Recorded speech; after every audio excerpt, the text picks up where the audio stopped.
Hi, this is Thecia of Ellis Family Farms, and it's going to be a hot one today, but we're going to see what we can get done before we get started, or before it gets hot, okay? I know it's only been 2 or 3 days, but look how much those garlic are growing. It's kind of cool to have them up here in this pot, because I can keep an eye on them more closely than I do out down with stuff down the vineyard. But, I don't know, that's kind of fun.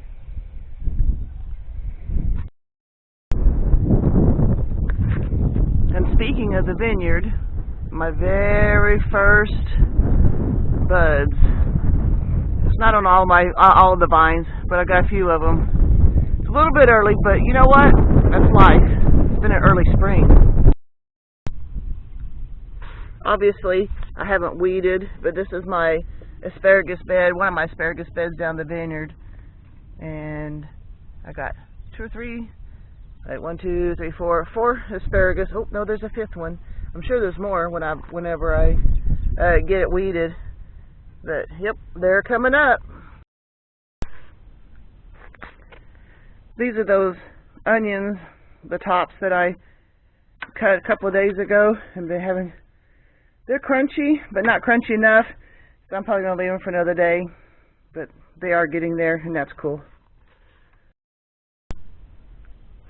My project of the day is planting some asparagus seeds.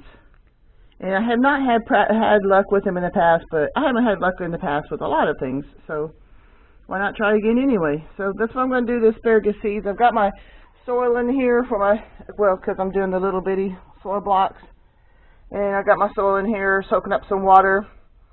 And so we're going to start trying to get some of those, get some of that blocked up, and then we'll plant some of those seeds.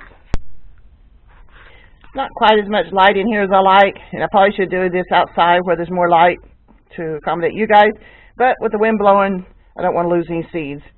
I like these smaller blocks. There's like 20 per section, so I've got a space for 80 seeds here.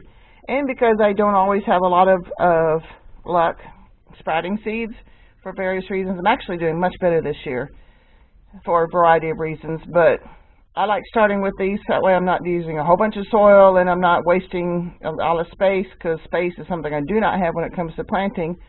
And if they sprout, I always have the option I can make them go to the bigger blocks and then transplanting them. But to me, this is a good way to start.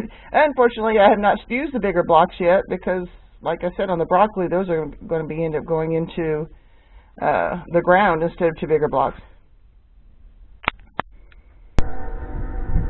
Well, I had to go outside. Black seeds on black ground, I couldn't see it. But those seeds are big, so I didn't have to worry about them getting away from me anyway. What I found interesting, though, and I know it takes 2 years for asparagus to mature where you can eat them. And you know what? I have to admit, I don't even have any idea what to look for after this. I know what a crown looks like, and to put those into the ground, and I know what asparagus looks like. But from the seed to the ground, I have no idea. So I hope these go and I can see what's going on. But I laugh because I was looking, because I always want to know when am I supposed to look for them to be emerging or sprouting or whatever. And of course, date to maturity. 720 days date to maturity. Duh. Okay. But it was fun. And I've got these done. We'll see how it goes. Might be fun.